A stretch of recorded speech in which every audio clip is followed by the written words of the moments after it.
خرابي ده د هغو کسانو لپاره چې د خپل لمانځه څخه بې خبره وي داسې دي چې ریاکاري کوي اسمان کې ځلان ستوري سپین هلال دې ثنا وایي الله الله الله یا الله منافقان هم لمونځ ادا کوي او که منافقان لمونځ ادا کوي د چا لپاره إن المنافقين يخادعون الله وهو خادعهم وإذا قاموا إلى الصلاة قاموا كسالى يراءون الناس ولا يذكرون الله إلا قليلا کله چې لمانځه ته ولاړیږي نو ډیر په کاهلۍ سره ولاړیږي یوازې خلکو ته ځان ښکاره کوي چې موږ هم لمونځ کوو او د الله تعالی ذکر نه کوي مګر ډیر کم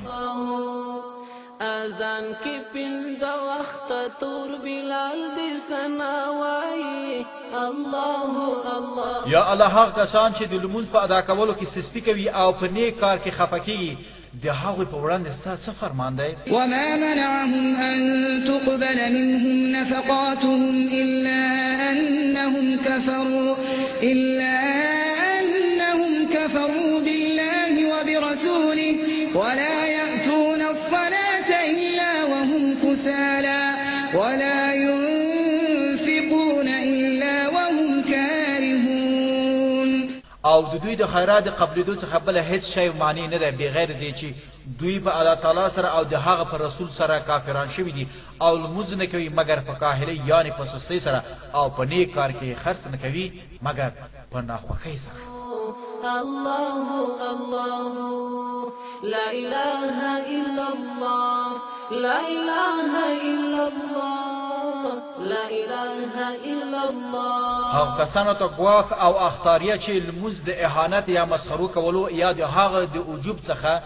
د انکار کولو په خاطر نه کوي نو هغه د امت په اجماع سره کافر او مرتد دي ځکه چې لمونځ د اسلام د مهمو برخو له جملې څخه ده او هر څوک چې هغه خوار او سپک وګڼي په حقیقت کې اسلام او دین سپک ګڼي ان تر دې چې د هغه په زړه کې د ذرې په اندازه هم ایمان وجود نه لري او دا کس د هغه کافرانو له جملې څخه دی چې خدای تعالی په قران کریم کې په اړه داسې یادونه کړې ده وَإِذَا نَادَيْتُمْ إِلَى الصَّلَاةِ اتَّخَذُوهَا هُزُوًا وَلَعِبًا ذَلِكَ بِأَنَّهُمْ قَوْمٌ لَا يَعْقِلُونَ او کله چې دوی لمانځه ته راوبلل شي نو هغه په ټوک او مسخرو نیسي او په هغه سر خاندي دا کار د دوی د نه پوهېدن له امله دی ځکه چې دوی عقل نه لري صفات دومره ډېر دي حد نه لري بشمیر دي زمونږ تر عقل تیر دي صفات دومره ډېر دي خو کې ګرانو مسلمانانو ورونو او خويندو همدارنګه د هغه کسان له حاله هم خبرېږو چې په لمانځه باندې ټوکې او مسخري کوي او دغه لمونځ د خپلې پسماندګۍ نښه بولي دا هغه کسان دي چې لمونځ د تنبلۍ له کبله نه کوي یا د دنیا په چارو کې زیات بوخت وي او یا هم د خپل نفسانی غوښتنو تابع وي چې په دې باره کې د علماو ترمنځ اختلاف موجود دی چې آیا نوموړی کس کافر دی که فاسق که چیرې نوموړی شخص فاسق وي نو آیا د هغه وژل روا دي او که ورته تعزیر ورکړل شي زمون تر عقل تیر دی زمون تر عقل تیر دی امام ابو حنیفه رحمت الله علیه فرمای نوموړی شخص فاسق دی او واجب ده چې دومره ووهل شي چې له بدن څخه وینې وبهیږي او تر هغه وخت په زندان کې پاتې شي تر څو چې په لمانځه کولو پیل نه وي کړی او د روژې نه نیونکي حکم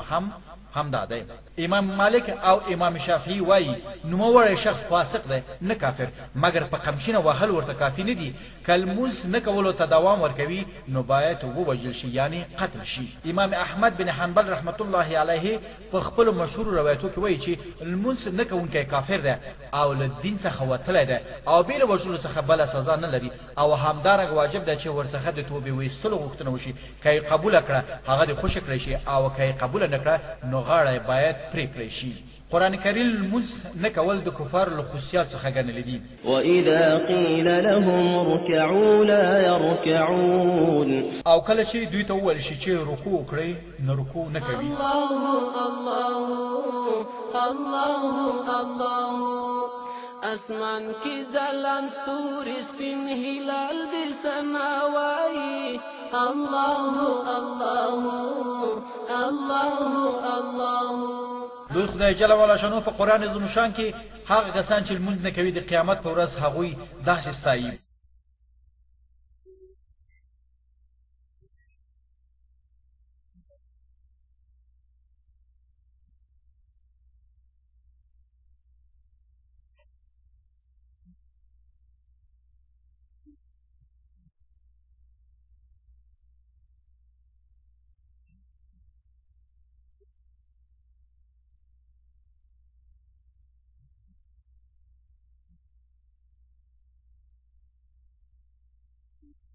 هغه ورځ چې ویره خپل اوج ته ورسیږي او کارونه ډیر سختيږي نو له کافرانو څخه غوښتنه کیږي چې سجده وکړي مګر دوی نشي کولای چې دا کار وکړي. دا په داسې حال کې ده چې دوی سترګې ښکته وي او ډیر خوار او ذلیل وي. مخکې له دینه هم په دنیا کې هم دغسې او سجدې کولو ته رابلل کېدل مګر دوی سره د دومره طاقته سجده نه کوله. کې پنځه وخته تور بلال دې ثنا وایي الله الله الله الله. د قران کریم له نظره د قیامت په ورځ په سختیو کې هغه وخت خلک د خپل ځان مسؤلیت احساسوي چې له شرک څخه توبه وکړي او خپل منځ ادا کړي او زکات ورکړي. الله تبارک وتعالى د مشرکانو او حربي کافرانو په حق فرمایي فإن تابوا وأقاموا الصلاة وآتوا الزكاة فخلوا سبيلهم إن الله غفور رحيم. کچیر دوی توبه وکړي لمونځ وکړي او زکات ورکړي نو د دوی لپاره لار خلاص کړي بشکه چې خدای تعالی زیات رحم کوونکی دی. او په بل ځای کې فرمایي فإن تابوا وأقاموا الصلاة وآتوا الزكاة فإخوانكم في الدين ونفصل الآيات لقوم يعلمون.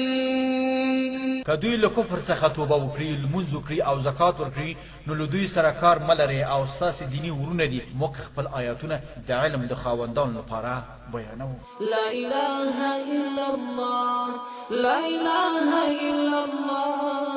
لا اله الا الله. هو کې ګران اورورا امام ابن تیمیه د تارک الصلات په حق لوي بیل مانځته باید سلام ونه چول شي او همدارنګه د هغه دعوت هم قبول نشي.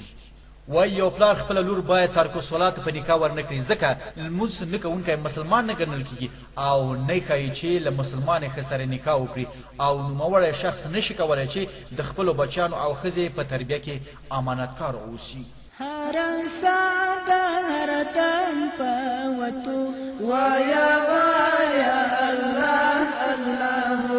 ويا ويا الله الله. خو کې مسلمان اورورا او مسلمان خوري د مریض لپاره شریعت څه حکم کوي تر هغه پورې چې او داس کولای شي او په هر اندازه چې توان لري نو لمونځ ادا کړه او مې تر کوه په اوبو سره او داس وکړه کله اوبه پیدا نکړو نو په پاکه خاوره تیمم ووهه په ولاړ سره لمونځ وکړه که په ولاړ نشي ادا کولای نو په ناسته ادا کړه او که په ناسته هم نشي ادا کولای نو په اړخ سره ادا کړه او که په اړخ هم نشي کولای نو د سر په اشاره سره د غستر عبادت یعنی لمونځ ادا کړه.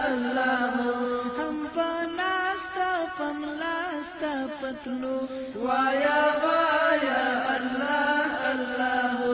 ويا ويا الله الله. همدارنګه لوی خدای جل وعلا شانه فرمایلی دي فاتقوا الله ما استطعتم واسمعوا وأطيعوا وأنفقوا خيرا لأنفسكم ومن يوق شح نفسه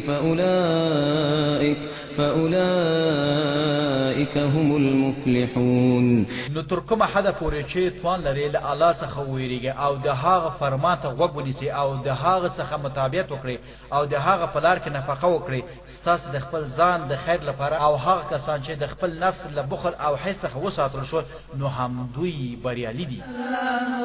هر ساغرتن پوتو ويا ويا الله الله ويا ويا الله. هر هر مشر په دې حق له مسؤلیت لري جامعه د دې فریضې په انجامولو کې مسؤلیت لري مخصوصا حاکم چې د خپل رعایت مسؤلیت په غاړه لري او پلار چې د خپل بچیانو روزنه او مسؤلیت په غاړه لري او همدارنګه میړه چې د خپل ښځې مسؤلیت ور په غاړه دی چې لوی خدای جل وعلا شانه په قرآن عظیم شان کې فرمایي